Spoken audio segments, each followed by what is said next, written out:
guys, welcome back to my channel. Today I'm going to talk to you about, oops, it's very windy here today. I'm going to talk to you guys about moving a big house into a small van. And I know all you people that have already done this know the debacle that I'm in, because you've got to try and find a spot for all the things that you need to take with you. This isn't just like having a caravan for just a holiday. This is like your permanent whole life has got to be put into this van. I'm standing a little bit funny because the roof's down. Like I said, it's quite windy. And to be really honest, actually, it's not too bad in here considering how windy it is outside. Actually, it's relatively quiet. I'm actually kind of impressed. So today, I've been trying to figure out where the heck I'm going to put everything. With this van, it's a 2011 Windsor Rapid Special Edition.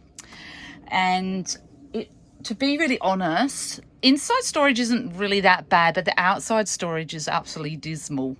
So I don't really have a huge amount of outside space to put, you know, those important things like, you know, your levelers and chocks and all of that kind of stuff. The other thing is this one doesn't have a ensuite, so I've got to carry toilet and shower stuff with me as well, and ensuite. So we've got to try and find out where we can put all of this stuff, but also got to understand that saying that, your weights as well. So this one doesn't have a really big payload on it, and it is something that I'm going to have to sort out before I do travel, because I need to increase the payload by at least another 200 kilos. And I believe this van can. Don't quote me on that, but it is something I'll have to get an engineer to come in and have a look at. But anyway, saying that, I've just started to put like my plates and cups and that in here. So I've been using this little stuff here. You can buy that at Bunnings, just in between my plates. Now I use Corelle because Corelle's quite light, and it's really like chip resistant and stuff.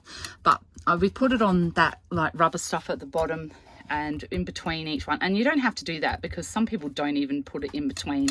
And the plates just, they don't break. They just last forever and ever.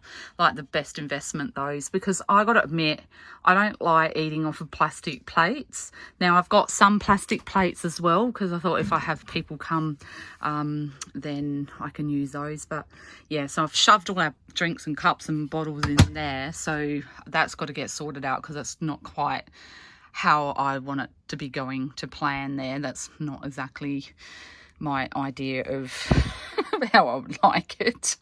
I think, you know, like when I stop and stuff, like if I look over here, I got my like kettle and toaster, but I'll probably put some cups over there when I stop, and my coffee and tea and whatnot over there, and maybe, you know, pop it up the top. That's the beauty of pop tops. What I like about them is when you stop somewhere, you got this like bench space up the top there that you can utilize. You can put stuff up on the top. So that'll be like my coffee station, toast station kind of thing. We do have another microwave, but what I'm thinking is that I might not bring it. We might put it in storage, and when this one goes, I will take it to a cabinet person and we'll try and get it fit in to that space, because that space is not quite going to cut it for the one that I've got. It's a lot bigger. Anyway, I'm not sure what I'll do there. That's a sort of a work in progress, because it's really big and I don't know if I'm going to be able to bring it with me, but it's just a work in progress. So down there, like I've just chucked things in to work out where I'm going to put everything, you know, like you try to get things that are like collapsible and small. So, you know, what I found these at Kmart, and these plastic grey ones I actually got from not Savers, oh god, what is it called? It's one of those like cheap shops, not Cheap as Chips, but it was another one. I've forgotten what it's called. Yeah, so I've got those, the grey ones, and then these silver ones I got from Woolworths, and you know, they all stack in one another, and then I've got a whole pile of bowls there, and they're all just like compact into one little spot. I also found these great little Tupperware collapsible bowls, and these things, you know, you could probably put your beetroots and stuff in the fridge if you've got leftovers, because they've got lids on them and they're collapsible. And I got them for like $1 each at one of the cheap like Savers stores, like one of those cheap stores. So they're really good. So that's basically what I've got in there at this point in time. There is a water pump and stuff under there, and this is all like your sink stuff. Under here, this will be probably where some of my pots and pans and some food goes.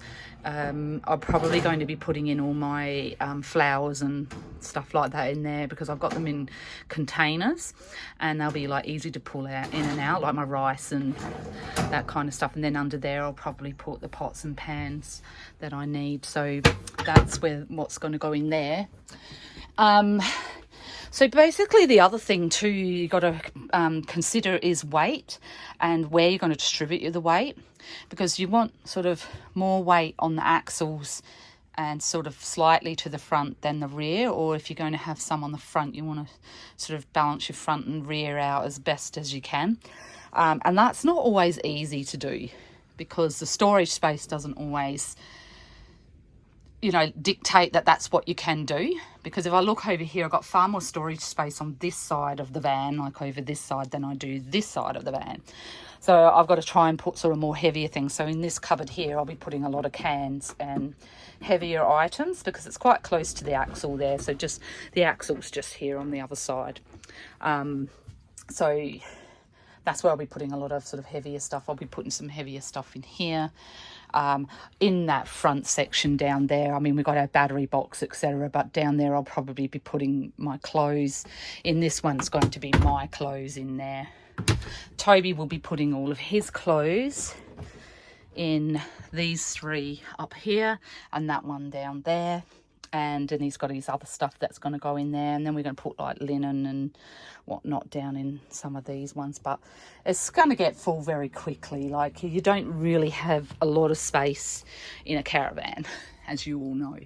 So this is going to be a work in progress, so wish me luck, but I'm going to keep plodding along because I need to get this van moved over to my friend's house very soon. And that's where I'll be living for a few months while I save a bit more to get my tow vehicle, because that's sort of a little bit of a work in progress, and I am waiting for the prices to come down a little bit, so I don't be paying ridiculous amounts for them. So I need to get everything I need to get into here, and this van will be then shipped over to my friend's house. I will be getting someone to take it for me, because my car's just not capable of pulling this safely, so I don't feel very confident at the moment with the towing of the van, because I haven't ever done it before. I've never towed a caravan before. I have towed, but not a caravan. So I will be doing a tow course in due time, but it's basically going to be, as soon as I get my tow vehicle, I will then look into doing the tow course and really start taking this van away and using it. So that's what I've been doing today, trying to get everything. I'm trying to figure out in my head where everything's going to go, because this is really, really tough. And if you've got any tips or ideas down below, I'd love to hear your comments, because I'm finding this extremely stressful and I'm sure you all are. Another thing that I will be accomplishing over the next couple of weeks is I'm going to be putting a new awning on this van. I was going to get someone to do it, but you know what? I can do it myself, I reckon. I've had a look on YouTube, and I've got a friend of mine who's very enthusiastic, and we're going to actually do it ourselves. So I'm pretty sure I can do it. It's tricky, and it's not going to be like a walk in the park, but I think it's doable. So we'll give it a shot anyway. So I've just ordered that new skin that hopefully will be here soon, and then we will get on with putting a new awning on, and I'll show you how we do that as well, including all the probable bloopers that we'll probably do. So yeah, this is getting real. It's not far off. We're probably about 5 weeks off of finally leaving this place that we're at and getting on the road. So yeah, we're very close, and it's kind of exciting but also very scary. I'm sure all you people that have done this prior to me, and you know, you're the trailblazers, know how I'm feeling right now. But yeah, I will continue packing this up and getting all the things in that I want to take. And yeah, it's just getting really exciting now. And I will catch up with you guys in my next video. So thank you so much for watching. Please subscribe if you haven't already.